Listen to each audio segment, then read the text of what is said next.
Hi, I'm Ben Cropp. I'm taking you on probably the most exciting adventures one could have underwater, and that is with sharks. Dangerous, yes, very dangerous.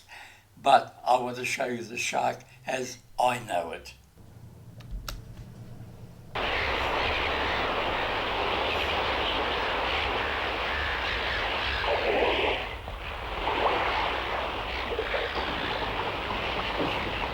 That's a shark over there, and I'm glad I'm sitting up here. The flash of a fin, a sudden shadow on the surface of the sea. That's as close as most of us come, or care to come, to a shark. They're enough, these fragments of a nightmare as old as our race, and common to all of us. The irony is that this manifestation of an ancient terror generally appears to us when we come down to the sea in search of sport, or release from care and tension. That irony may account for the fact that the healthy respect in which we should hold the few varieties of shark known to attack man spills over into blind fear and unreasoning hatred of all of them. Jaws, white death, nature's most efficient killing machine. They are the catchwords and phrases that sum up our feelings about these beasts. Here on the Great Barrier Reef, we're in the heart of shark country. It's a good place and a good time to re-examine some of our assumptions about sharks, to see if they truly describe the reality of sharks, to begin to see them not as a dream work, but as one of nature's most fascinating works.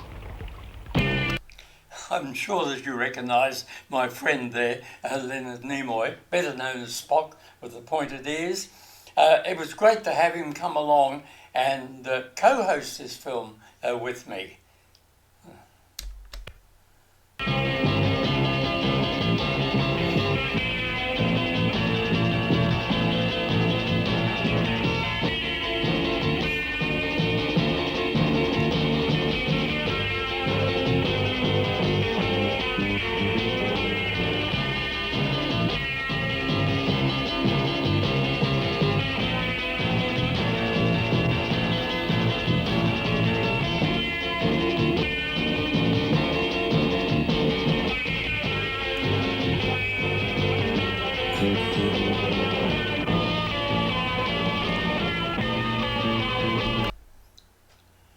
When I first started making films, my subject was sharks. Number 1 film, number 2 film, number 3 film. And simply because sharks sell. And no one else was making films on sharks. I had no opposition. And even Cousteau later, who came later, started with sharks and actually used my footage on his first show. So sharks are the big attraction. It's inevitable. If you want to start a career in underwater filming, you start with sharks. Dangerous, but I'm 88. I've got no bites. I've survived. They can't be all that bad.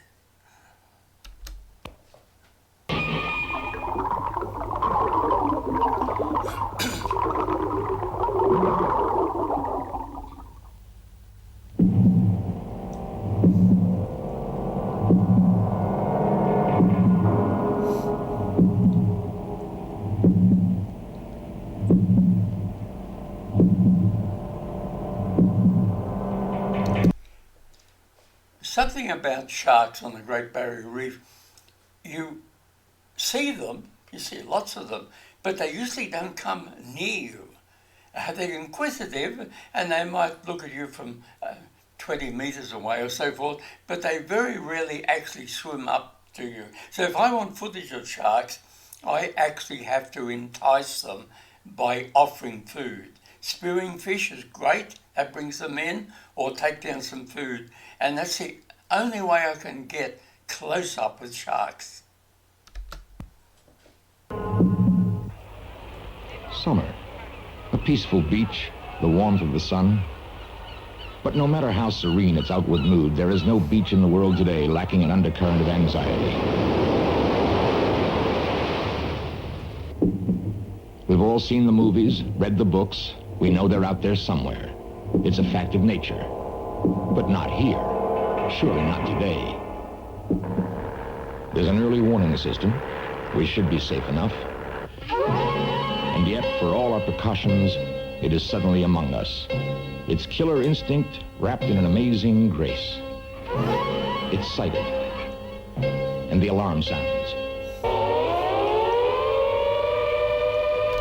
Surprisingly, we didn't have a lot of shark attacks in those days. Of course, there were less people, but we did have the beaches set up. You can see the loudspeaker warning the people. We had Lanham's plane flying over down the Gold Coast, spotting sharks. We had a lifesaver in the tower watching. Everyone was looking out for sharks, and the moment the shark appeared, everyone on the beach was or in the water was known of that danger. So it was good. It was very simple. And later, when the shark nets came in, that was not so simple. That was a horrible way of protecting the people. This way, the old-fashioned way, it worked.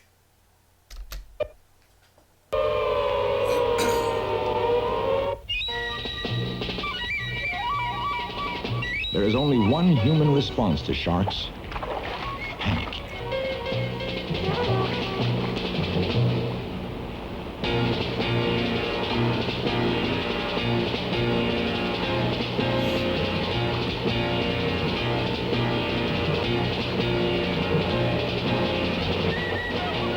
In Australia, where more shark attacks are recorded than anywhere else, the rescue system, like the early warning system, is extraordinarily efficient.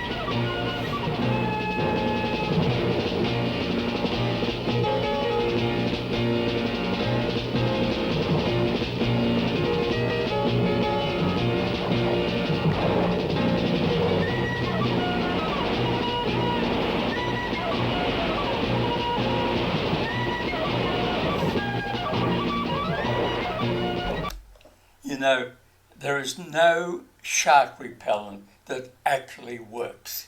No matter what they say, what scientists tell you, they do not work.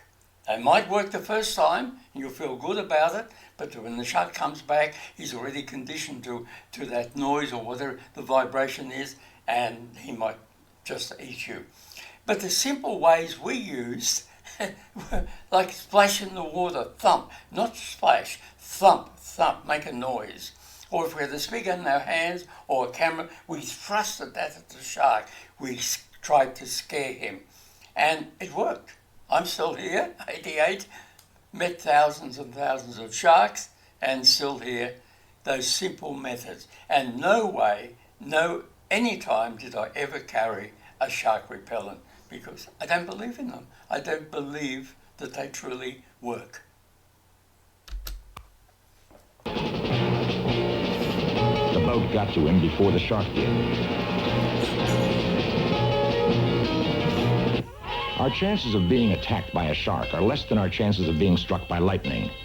But lightning does strike, and so do sharks. Around the world, 40 to 50 shark attacks are recorded annually, and 3 or 4 times that number go unreported. Brian Rogers is a shark attack victim.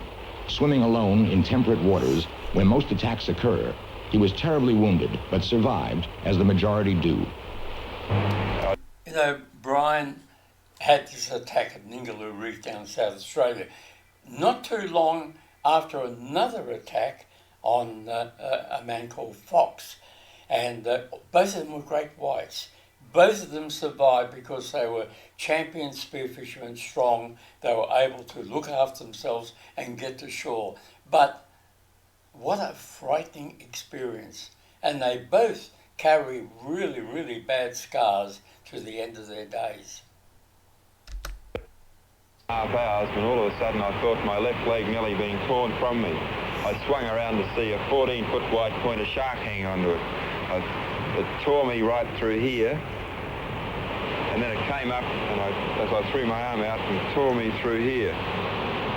It then went into a tight circle and came charging back at me, and I shot it in the head with a spear gun. And this is the only thing that got rid of it. I was 16 days in hospital, and the doctors did a very good job of patching up my leg. And after 9 weeks, I was very keen to get back into the water again. You know, that would put a lot of people off going back in the water again. But in those days, we did. We accepted the fact that it was a risk of a shark attack. It wasn't, the shark was not in the wrong, really. We were in their territory, and we all went back in the water again. Is a champion spear fisherman. He's also one of the world's great underwater photographers and adventurers. He respects sharks, but he believes our fear of them is grossly exaggerated. I believe that most shark attacks are a mistake on the shark's part. Now, the kicking legs of a swimmer can emulate a struggling fish, and the shark, swimming in the churned-up surf conditions, hears this noise, races in, bites, and generally lets his victim go when he realises that it's not a fish. But by then the poor victim has probably lost a leg or has died from loss of blood. No doubt about it, an unprotected beach is dangerous. People intent on the pleasures of water sports pay about as much attention to warning signs as sharks do.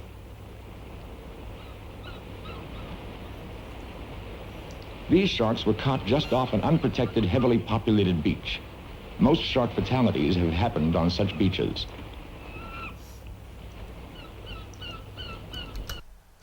You know, in those days, people regarded the only good shark was a dead shark.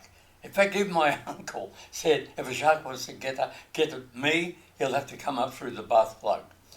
But that fear of sharks was great for us when we made the film, because these films got enormous ratings because they were showing man against the shark. We didn't feel we were in that much danger because we knew the sharks, but to the average person, the viewer, they thought we were crazy. There is an effective deterrent to shark attacks. These gates at Sydney, Australia, segregate sharks from people. They're not pretty, but they do work. The irony is that it is human carelessness polluting the harbor with garbage that attracted the sharks in the first place and made the ugly iron gates necessary.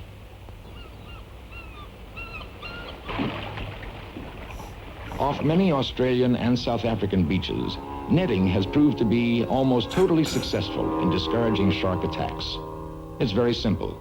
The fish swims into the net, entangles its gills, and drowns. You know, I filmed that in 1964 when they laid the first nets out off Kira Beach. And I thought it was great. I saw them catch sharks. That net really did catch and kill sharks. And I believed in it then, but no more. These days, I'm horrified by the shark mesh nets because they kill everything. Not just the sharks, but the innocent animals, the turtles, the rays, the dugong, even catch up young whales. And we just cannot get the government to pull them out. This fear is so strong in the minds of all these people. The politicians are not going to take the chance and pull these nets out. Even though they don't save people, they're very good at killing sharks. Agree that it is the only entirely certain method of protecting ourselves against the shark. Yet there's a growing feeling that netting, first employed in Australia in 1937, has serious unintended defects. The trouble is that the nets are entirely indiscriminate. They kill every kind of sea creature. Species like the ray, that are harmless to humans. Species that are beneficial to us. All of them are part of the haul. Shark attacks make powerful headlines. They feed our primitive fear of creatures that began to evolve some 300 million years ago. You know, I nearly drowned when I was making this film. I got caught in the net.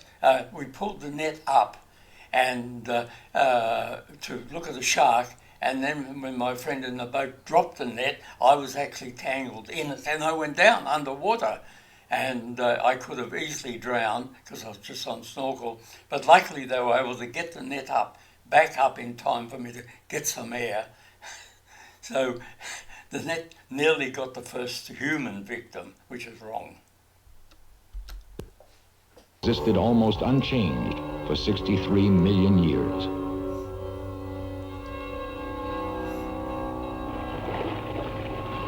Despite the problem of overkill, it is difficult to argue against netting. A netted beach is a safe beach. This boat is operating just a few hundred yards off such a beach. In today's catch, a great white and the almost equally deadly whaler. The great white weighing over 1,500 pounds.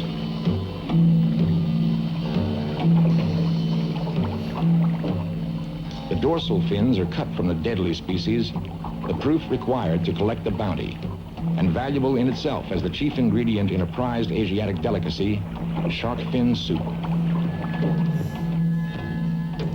A hammerhead is caught. A shark's eyesight is not powerful enough to detect the mesh. All his senses are attuned to movement, to the endless quest for prey. You know, when those nets were first set in 1964 off Cuba Beach, they got so many sharks. Every shark that had wandered along the beach feeling safe was caught. And the really big ones are the white pointers, or what we call the white shark, and the tigers, hammerheads. It really, really did clean up the local sharks. But it didn't save lives. You know, that's the point. Killed sharks, but did not save lives. In the minds of the people, it was saving lives, but not in reality.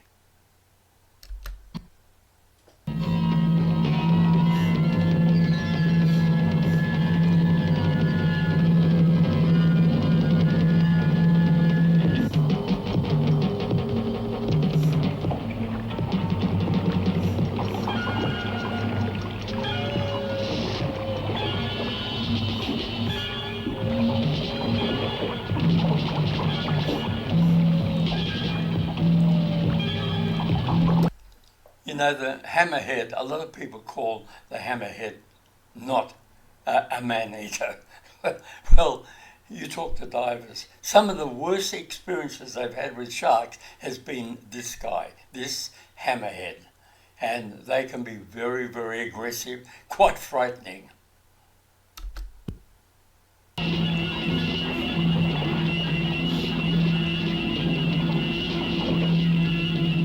It's frightening to realize how close to shore this great white was lurking. Their attacks may be rare, but would any sensible person swim here if the gill nets were not in place?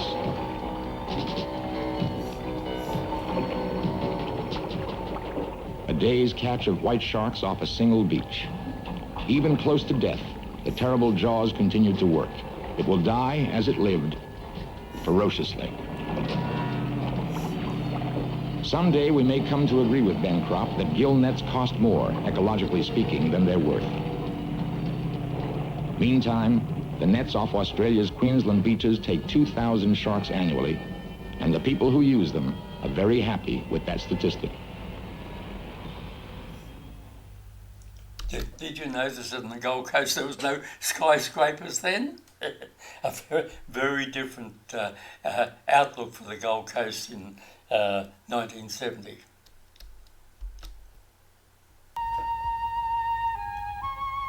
Oh yes, not 1970, 1964 it was. The Great Barrier Reef, legendary coral formation stretching for some 500 miles off Queensland. Natural habitat for some of the world's most exotic marine life, it has quite naturally become something like a natural habitat for the scuba diver. It is also, of course, a favorite feeding ground for sharks. The whaler, also known as the bull shark, can grow to be 15 feet in length. It is one of the 7 killer sharks in Australian waters. As the most common of them, it is responsible for more deaths than any other species.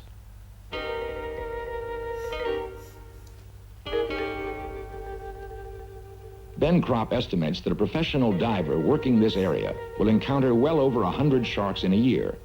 And since the reef is fairly well out to sea, the likelihood of meeting one of the larger, more dangerous types is higher than it is off the mainland beaches. Of course, there are no gill nets and no lifeguards on the Great Barrier Reef.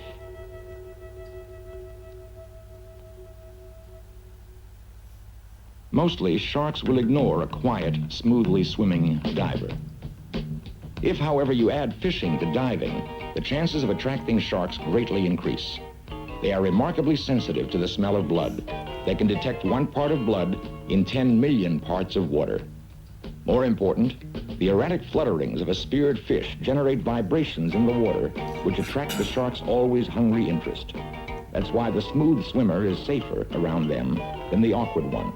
Why a diver must keep very still when a shark takes his bait.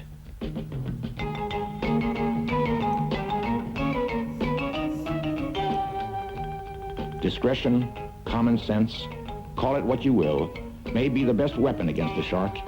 Wear a dark wetsuit, always keep an eye on them. If curiosity rather than obvious aggression brings them too close for comfort, try scaring them off. Most of them, the professionals say, are timid by nature. Still, it's nice to have a reliable weapon handy when all else fails. Against a shark, a spear gun is not a reliable weapon. It requires a lucky shot to kill even one of these gray nurses, slowest and probably least ferocious of the dangerous species.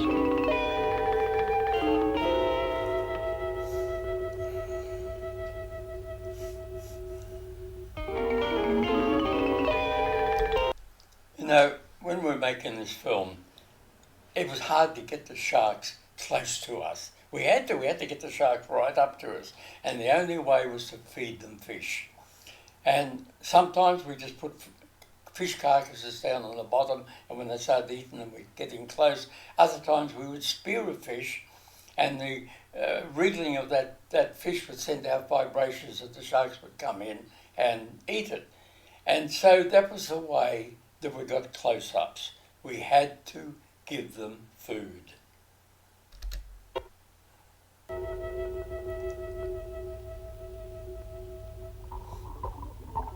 Until very recently, the shark was safe in its domain, even if nothing else was.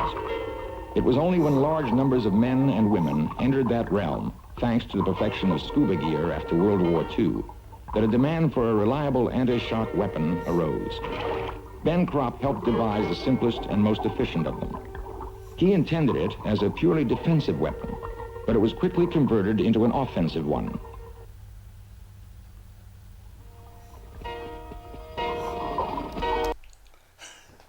Well, I can credit myself for designing this first 12-gauge shotgun head.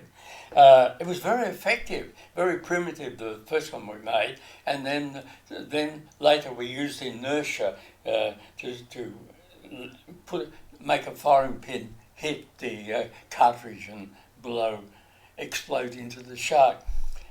It was a great method of killing sharks. It was great, but it was wrong. We didn't believe it was wrong then, and not once was I ever criticised by anyone saying, oh, that's bad, you shouldn't do that. Because everyone's attitude was sharks were bad. The only good shark was a dead shark. If you were killing it, you're a hero. And that was the attitude. And it wasn't until a few years later when I actually stopped killing sharks, I tried to educate through my films to the public, be nice to sharks. And ever since then, yes, we are nice to sharks and hope they're nice to us.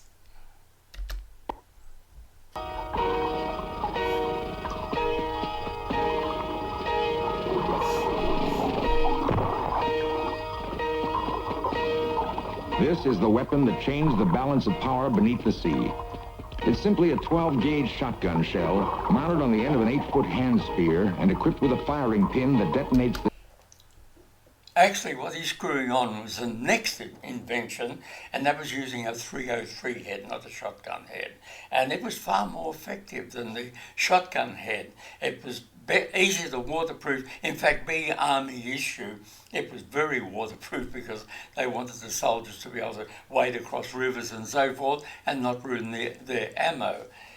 And it was great. You could use it on a spear gun, but sadly, we attacked the grey-nosed sharks first.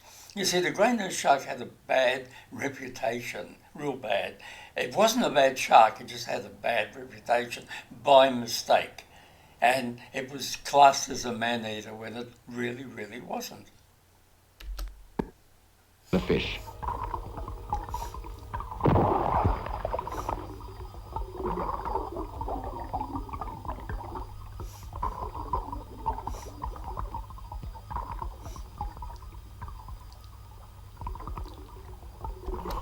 Now, the grey nurse was classed as a man-eater as a mistake because there was a tiger shark was in captivity in the Collaroy aquarium, and one day it disgorged an arm, actually a murder victim called Smith, I think his name was. He had a tattoo of two boxes lining up on his arm.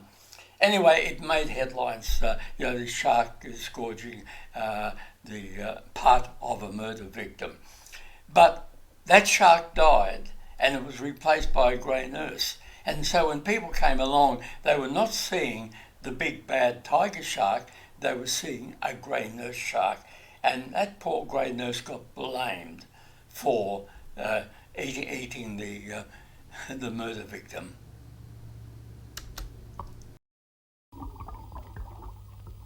The shotgun shell is most effective on the slower moving, less dangerous species. In the beginning, an element of risk remained when you tried to use it on the more deadly sharks.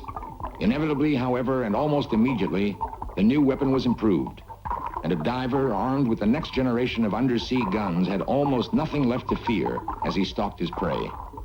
The slaughter escalated and escalated. When we designed the 12-gauge shotgun head about 13 years ago, it proved to be a very effective weapon on sharks, and this instigated the popular sport of shark hunting.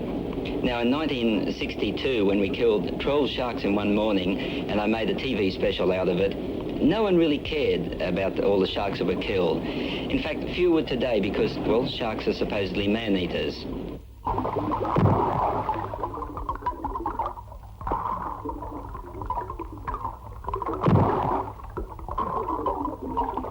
After the 12 gauge, we designed an even more effective weapon that we could use on a spear gun and therefore kill the much more dangerous and faster whaler sharks and white pointers. Now, this uses a 303 Army issue cartridge, and we have a movable firing pin here so that when the whole lot is screwed up together, all it has to do is hit the shark, and this blasts the charge straight into the shark. And if it's hit anywhere in the head, it will kill it instantaneously.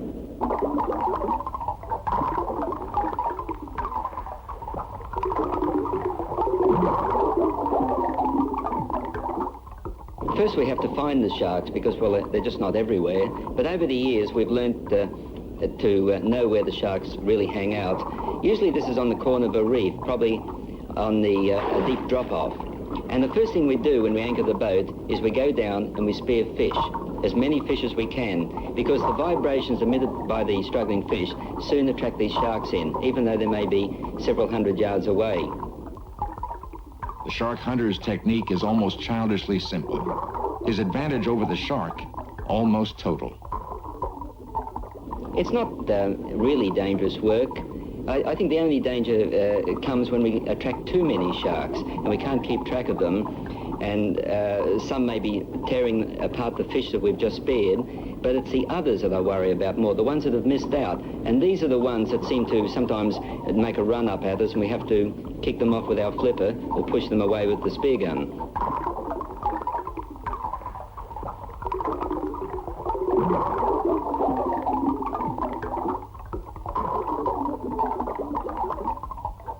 Armed with their new equalizers, divers now mingle freely with sharks of every sort. They, not the sharks, are the new masters of the underwater world. Even when this diver's gun fails to function properly, the cartridge was wet. There'll be plenty of time for the hunter to reload and try again. Killing sharks with the 303 is not very difficult, in fact no more so than spearing a large fish. And even if you miss the shark or the head fails to explode, the shark still gets a hell of a fright and races off for the deep.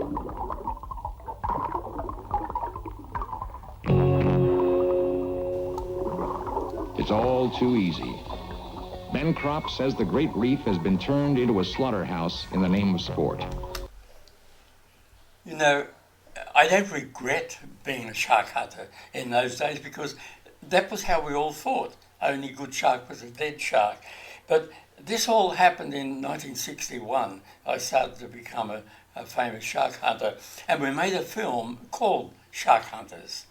And it was very, very successful. We never got anyone saying, oh, that's bad. everyone just loved it, and enormous ratings. And so the first 3 films I made were all on sharks. But by about 1964, I started to feel sort of sorry about shark hunting and changed. And I changed in my films. My films were making an impact with the people. You could actually use the films to change people's minds. And while at first the shark hunting, they all went along with that, I was able to, through my films, change them and to consider the shark wasn't so bad, we should not go and kill it. And since that, around 1964, since then, shark hunting is a no-no. So we do the best known conservationists actually come from the worst of the killers of those animals. They wake up as to what is wrong, they become famous for it, and then they go and teach the people, don't do that. It's actually wrong. Has become one in name only.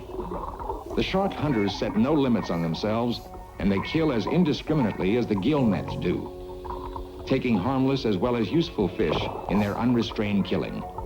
In some places, the ocean floor is literally littered with the bodies of their victims.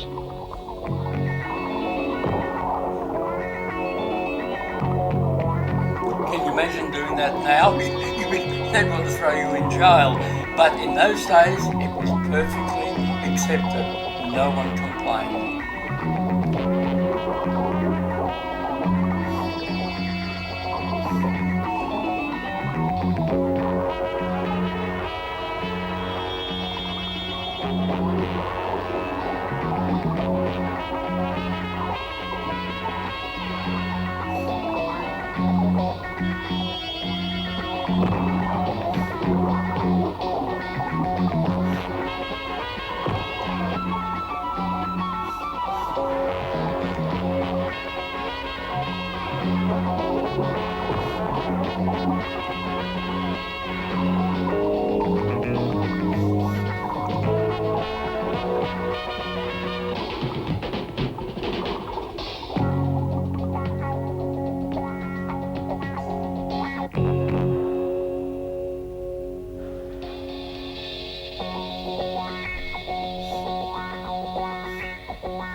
It's sad what we did then, but we didn't know better, and the people, the public, didn't know better.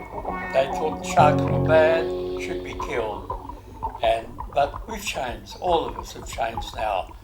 And basically, we like to protect our sharks. So over these last 13 years, thousands more sharks were lying dead on the bottom, and we thought that we were really doing a service to the surfing community. And as well, it was a very challenging and exciting sport. In death, the shark is far removed from the creature who stalks our waking nightmares, far removed from the creature of legendary, almost supernatural ferocity and power. Killed, we can only wonder why we find it necessary to indiscriminately kill them. The shark is not an endangered species. It has survived changes in its environment more cataclysmic than man's invasion of it, changes that humanity itself might not have survived. One team of naturalists, having studied the shark, concludes that the survival of the shark seems more likely than the survival of mankind. There's actually much to admire in them, especially in the perfection of their adaptation to their world. You know, this film, shown in America, all around the world, it did a lot towards conservation. It helped to change people's minds. Because what you're seeing there is footage from 1961-62, when shark hunting was a big deal. But this film was made around 1970, and things have changed. I'd changed. I was busy changing the public attitude towards sharks. They would be horrified to see a film just on shark hunting. They're probably horrified just to see a little bit of it, because we want them to like sharks. You can actually like sharks. They're not that bad. They don't go around trying to eat you. We're just another predator in the ocean, and we just let them live.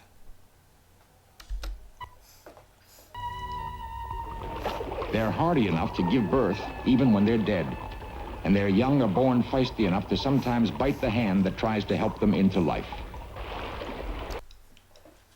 Actually, this was a little different.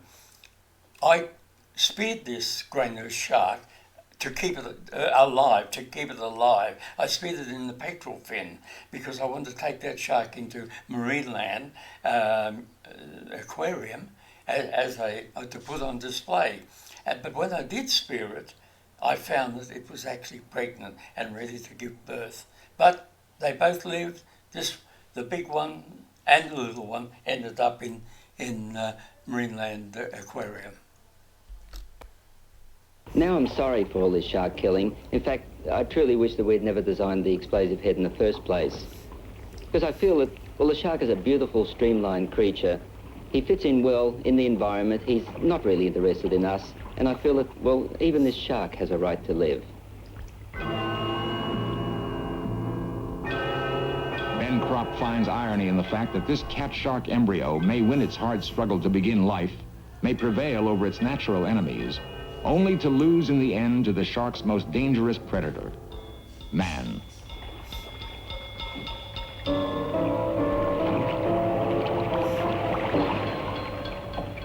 Not only the shark has suffered because it's believed to be a dangerous predator of man, other sea creatures, synonymous with legendary sea monster stories, have been slaughtered without remorse.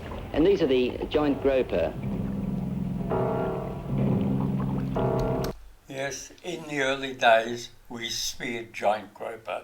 I even had the Australian record at one stage, 336 pounds, huge, bigger than twice the size of this one here that Vigalay is bringing in. It was common. And then we eventually decided, no, this is wrong. Just like the shark, we decided this is wrong to go and kill these massive fish. And so we got them protected. And that's good. That's really good.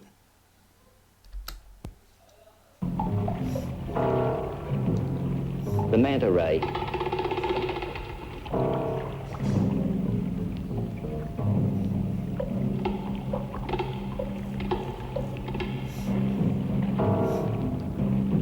Sea snake.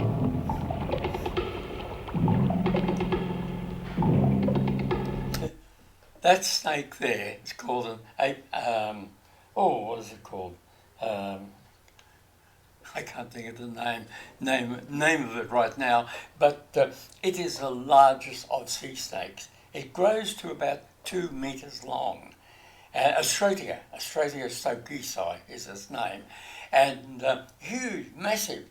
And we actually had them crawl over us, and then later when we caught one, we checked its teeth, and its teeth were, in those days, over a 1/4 inch long.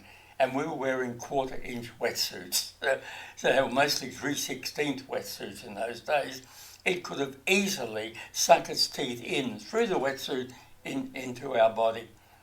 And then one day I was going along in a boat and I saw this whale playing with a sea snake. It actually found one of these big Australia on the surface and it was picking it up on its snout and playing with it. With this giant sea snake, because sea snakes have to come to the surface to breathe. And the whale took the opportunity when it was breathing on the surface to play with a giant sea snake. Crocodile.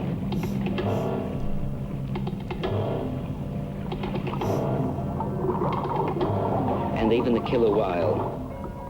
Proud man, the reasoning creature, seems to lose control of his hunting instincts when he enters the world beneath the sea. A coral head is a natural gathering ground for fish, capable of supporting prolific life. Yet a single overeager diver can work one of them until there's virtually no life left in it. Ben Cropp has devoted his life to exploring the ocean. He's never lost the sense of wonder which came over him when he first explored its depths. Once a mighty hunter, he now devotes himself to communicating that feeling to those who would carelessly upset nature's balance in the seas. Good morning from a Skywatch aircraft. We've presently been circling a very large whale shark just been sighted off Main Beach, and we've been doing several orbits down there. This very large fish looks most spectacular from up here.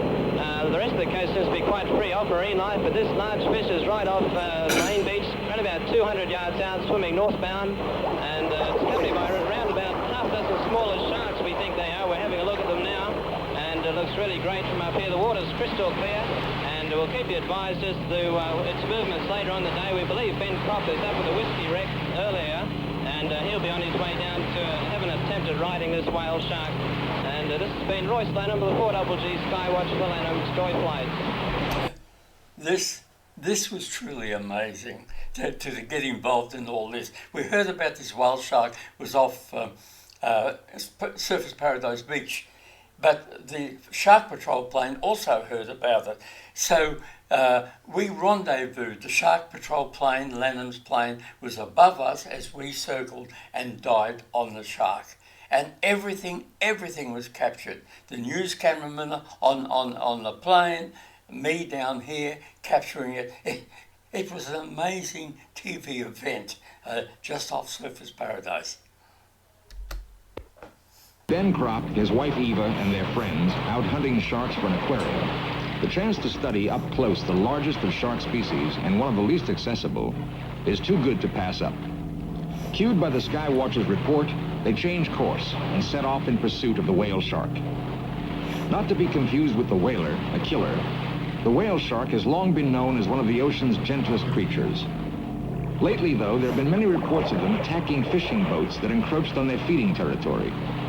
Still, the principal danger they present results from their combination of huge size with a bumbling nature.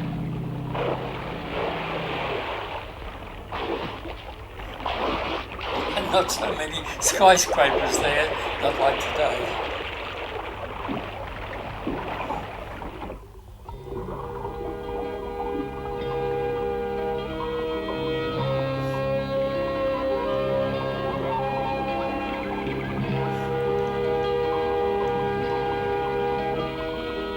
The whale shark does eat a few small fish, but its diet consists mainly of plankton, the microscopic vegetable organisms that support so much marine life.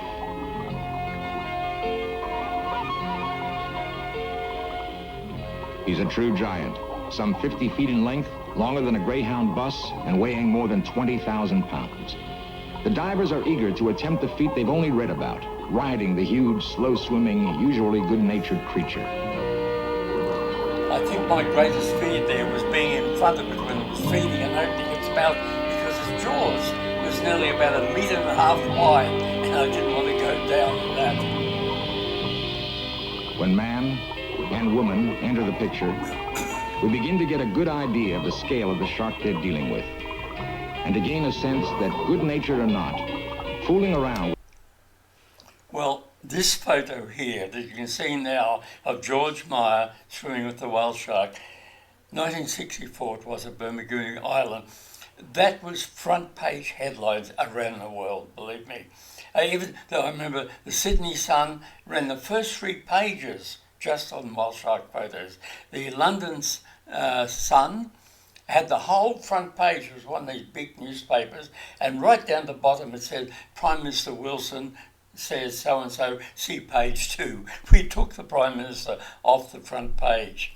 And the National Geographic magazine took this photo and ran it over their 3-page fold-out spread. It was the biggest scoop that I've ever made, that was front page around the world. His mouth is 6 feet wide. Is no business for amateurs. Its rasp-like hide and its sharp fins can easily, if accidentally, inflict serious cuts on a careless diver, and most experts advise divers to stay away from them.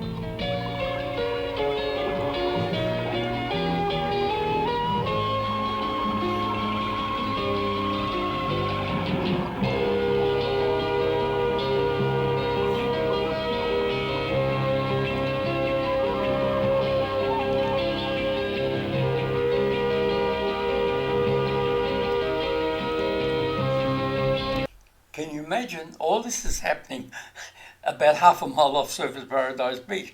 All the people on the beach could see us doing this. And Lanham's airplane, so Shark Spotter, was relaying to them through the loudspeakers on the beach exactly what was going on. It was just an amazing happening in surfers.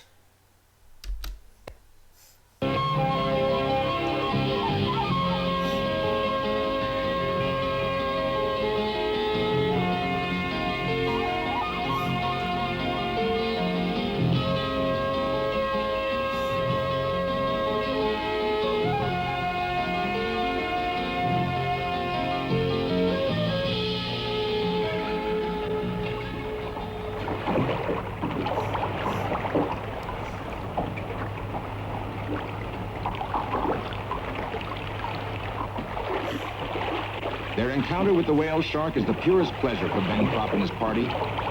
Though the whale shark has distracted them from their mission, which is to capture a gray nurse shark, in the United States known as a sand shark, they emerge from the water more exhilarated than exhausted. You know, this encounter with the whale shark is what changed me. In 1964 was when I met the first whale shark, and this was on the front page around the world. And it changed my attitude. I was a shark hunter up till then. And when I could sit on the back of the greatest, biggest, huge shark in the world and sit on its back, and it let me ride around on its back, I thought, no, I can't go and kill these type of sharks. That was really my changing from a shark hunter to a conservationist.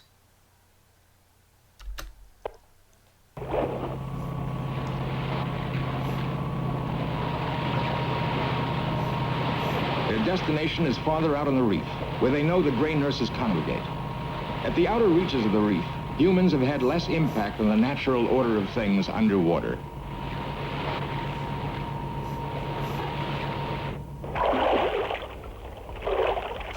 Out here, the divers will enter an essentially unspoiled world, a world of nearly intoxicating beauty, and one they'll approach with both caution and respect. The reef itself is a living thing. Its outer layer, the newest generation of a primitive form of animal life, resting upon uncounted generations of its ancestors. Spectacularly beautiful, it has for centuries sheltered the mainland from coral sea storms, while providing food, and more important, shelter for more marine creatures than you or I could count. A school of barracuda, never known to attack unprovoked, happens harmlessly by.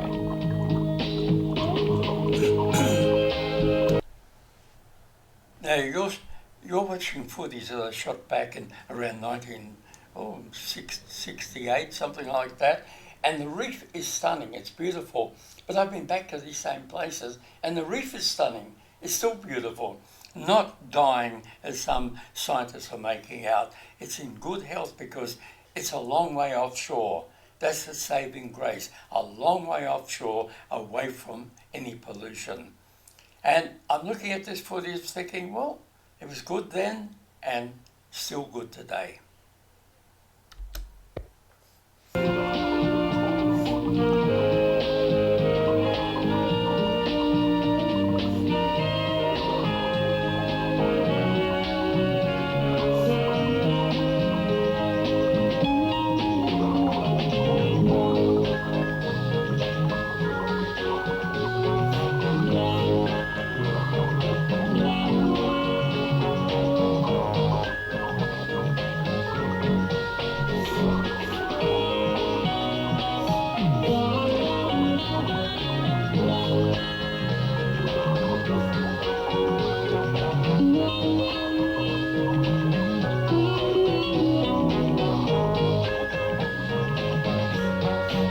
Yes, you could go out to these same places where I filmed this around 1968 and see exactly the same, all looking wonderful.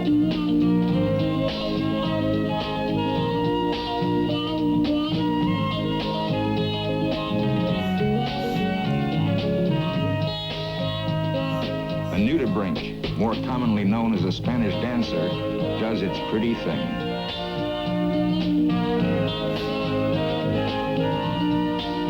Nearby, a jellyfish dances to a very different beat, while other more dangerous creatures go about their business. The sea snake, 10 times as deadly as a cobra, and a relentless adversary when aroused, also decides to ignore the intruders today. The stonefish is armed with 13 extremely poisonous spikes, any one of which can kill a person in less than a minute if it punctures the skin. I think that's overstating. Yes, it is very, very painful, but probably won't kill you. This guy can kill you if nothing is done. The blue-ringed octopus, the only one of its family whose bite is almost instantly deadly to humans, also remains unruffled by the visitors, as does the moray eel, Yeah, that blue-ringed whose bite octopus, is nasty, it'll but put you to non-lethal. sleep. And Anyway, but he's if more you're- likely to be you're concerned given about this artificial fellow. respiration, An ordinary eventually octopus, the poison wears one off, of the reef's more intelligent and you'll inhabitants, wake up. and the eel's natural enemy.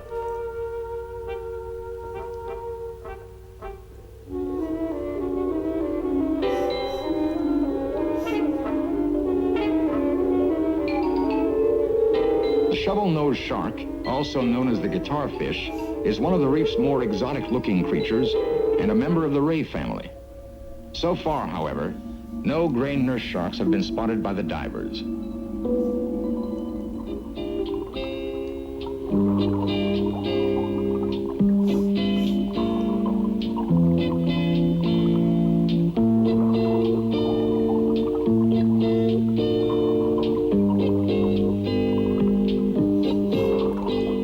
There are, however, leopard sharks. Eva Cropp decides to see if any of these harmless fish can be persuaded to give a lift to a weary diver. At first, the leopard seems stunned by Eva's effrontery. Actually, I remember this. I actually filmed it at Cook Island at Tweed Heads. Now, myself and my friends, we were the first to ever go diving, spearfishing at Cook Island, 1953. And we were scared. We kept to the shallows, and because we were scared of sharks. But come here, this is probably about 1968. We weren't so scared of sharks, and we've gone down, and Eva's been playing with these leopard sharks. A big change, but in the very, very early days, yes, we were scared of sharks, and we did not wander out too far from the safety of the shore. But then, he becomes irritated enough to take off at full, if not exactly breathtaking, speed. Ben believes the sharks are pausing here at the edge of the reef to rest in the course of an annual breeding migration.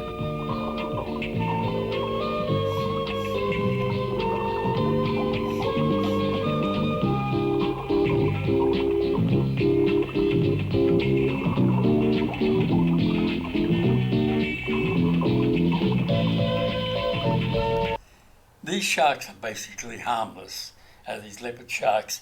They don't have teeth in the real sense, they have crusher plates.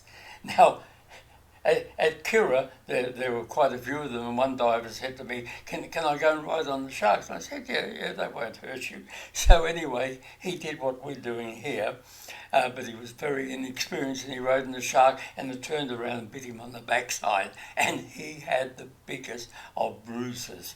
Not teeth bites, just the powerful crusher plates latching onto his bum. He hurt. And he wasn't very impressed with me, saying that they are harmless. Ben decides to join in the fun, but doesn't have much luck with his shark. Other sharks are soon discovered, among them the wobbegong. It's too small to be fatal to humans, but of all sharks, it's the most difficult to discourage. And a kick, which will drive away most species, has a way of angering it. And when it's angry, it bites. The wobbegong blends perfectly with the underwater vegetation. You know, in the early days, I think wobbegongs bit more divers than any other shark. And simply because we annoyed them. They're just sitting there, seemingly asleep, and we've annoyed them, we pulled their tail, and they can actually swing around and bite their own tail. And so if you're holding the tail, you can be bitten. And they're very quick, and so it ends up that the most vicious shark that we've really been dealing with is this poor little wobbegong simply because we were fooling around with it. Also present and accounted for is the humble Port Jackson shark, also known as the oyster crusher, since its diet consists of mollusks and crustaceans and very small fish.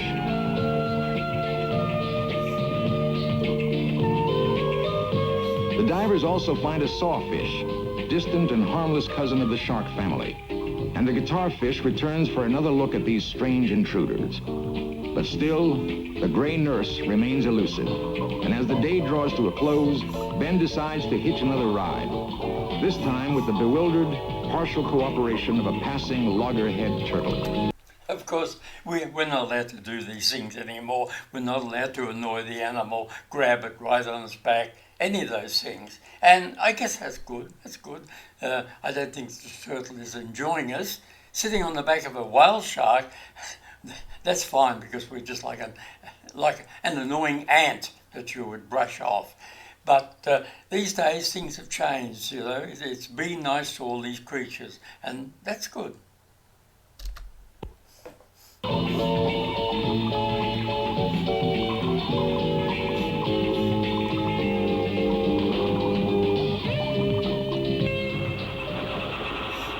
The divers decide to move on in search of the gray nurse, which, though it's regarded as one of Australia's more common species, has proved uncommonly elusive today.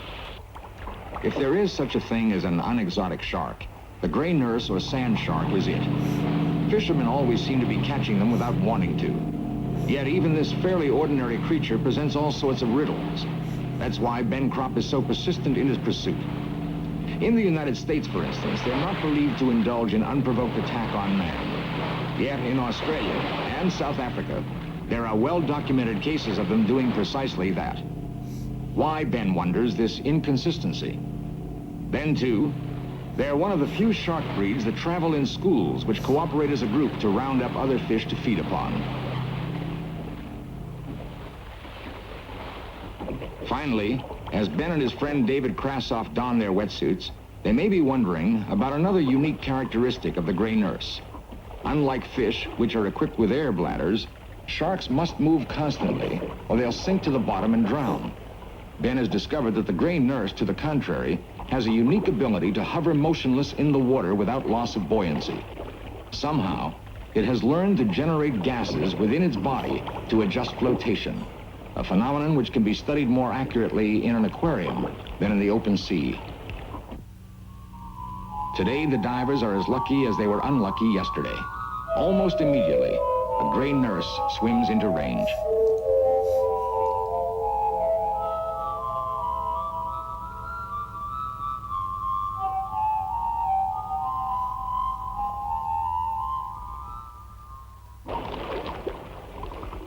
Ben will not be shooting to kill. There's only a point at the tip of the spear, not a .303 cartridge. Ben's first shot is successful.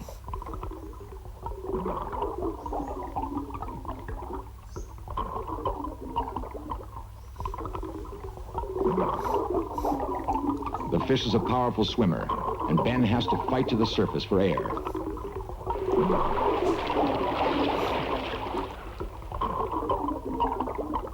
The spear is placed in a fleshy part of the back, and the gray nurse fights as if hooked on rod and reel. Ben is confronting the fish in its element, not from a fighting chair in a boat.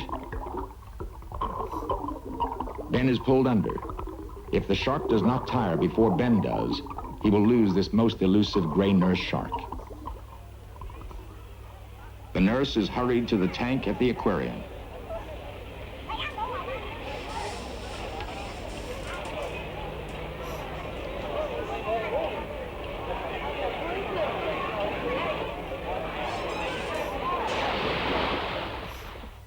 At the aquarium, the new resident has to be walked, kept alive by a man, until he gets over the shock of his capture and decides to swim again.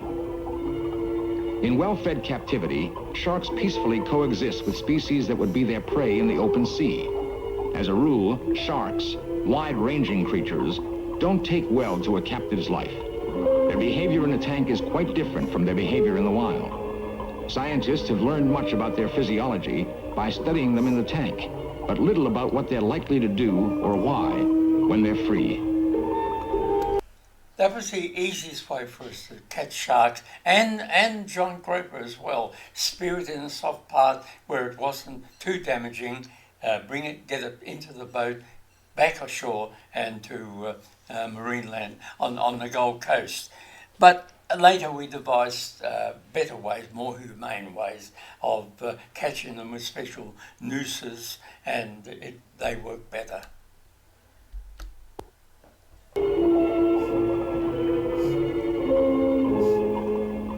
Eva Cropp wouldn't dare risk holding the dorsal fin of this gray nurse in the open sea. Here, most of its ferocity has vanished.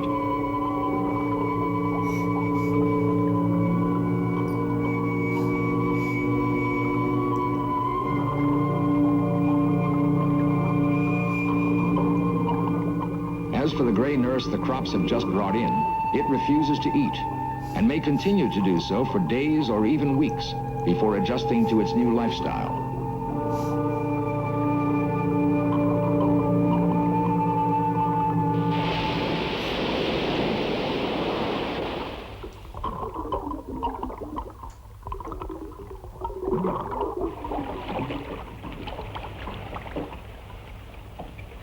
As with sharks, so with killer whales. At sea, they're regarded as the most deadly and cunning of hunters, combining the physical efficiency of the shark with extraordinary intelligence. It was not until they began studying it in captivity that scientists began to discern the gentle side of his character, cooperative and friendly, very much akin to that of those marine favorites, the dolphins. Like the dolphins, Ben and Eva Cropp are insatiably curious. Still accompanied by David Krassoff, they've decided on a new and dangerous experiment. Ben and David will attempt to hand-feed a school of gray nurse sharks by night. On their way, however, they're stopped by an arresting sight.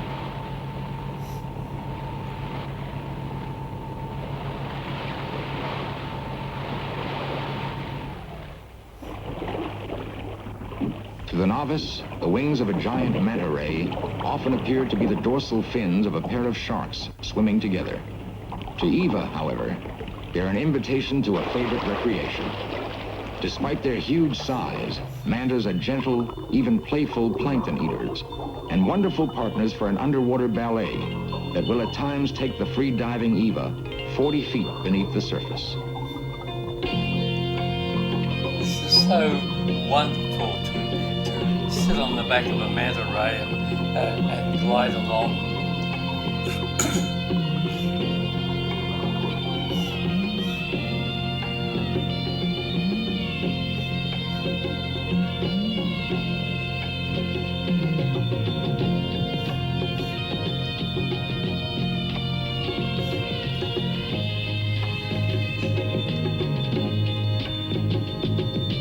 Because manta rays, are harmless. They're plankton eaters. But in the old days, the helmet divers feared them because they could come along and the hose going up, the air hose, could get caught between the horns, and the manta ray would rush off and drag the diver and even maybe kill them. So they called the manta ray the devil ray and were scared of it.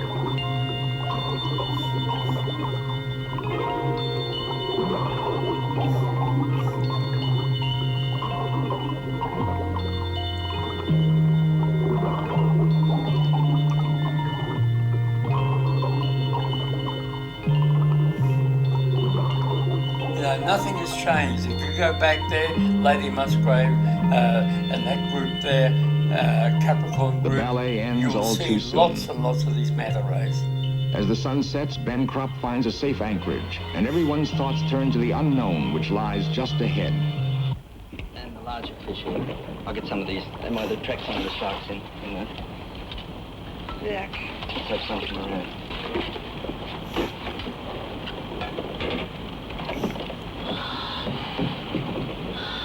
I'm glad you're going to see. Yeah.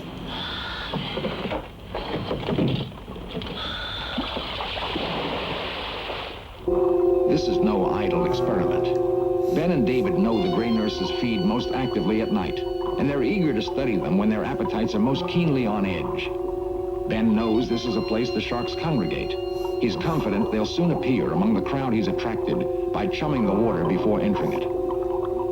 And here they are, a whole school of gray nurses.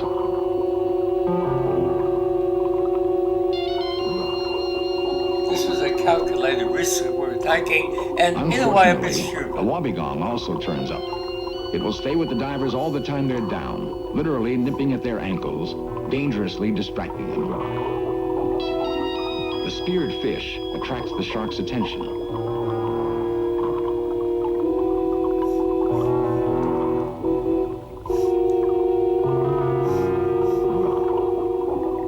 The nurse sharks are eager eaters, but they take only what they're supposed to take, showing little interest in the divers. That lack of concern is especially welcome tonight, because the divers are working much closer to the sharks than they would in daylight. Their lamp casts a light for a distance of only 5 feet. So to bring the sharks within its range, they're serving fish on a spear just 4 feet long. The light means everything to the divers. Without it, they would be blind. And as Ben says, it's the shark you can't or don't see that's dangerous.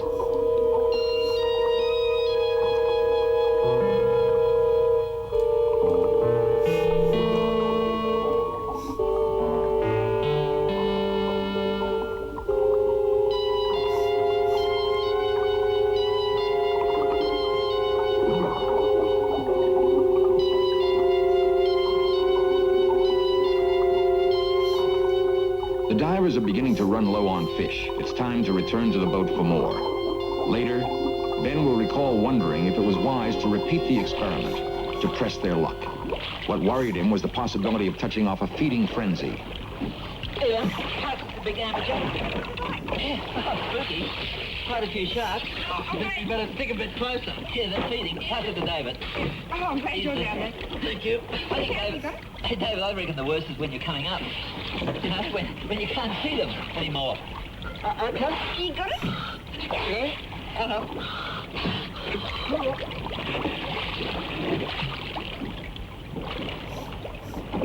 Ben Cropp shares our fascination with sharks.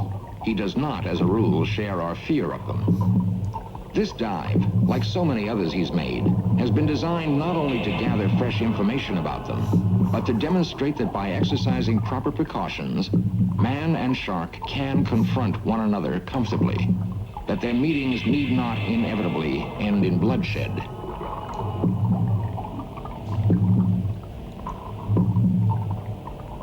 Even the appearance of the much more dangerous whaler among the nurse school does not worry Ben.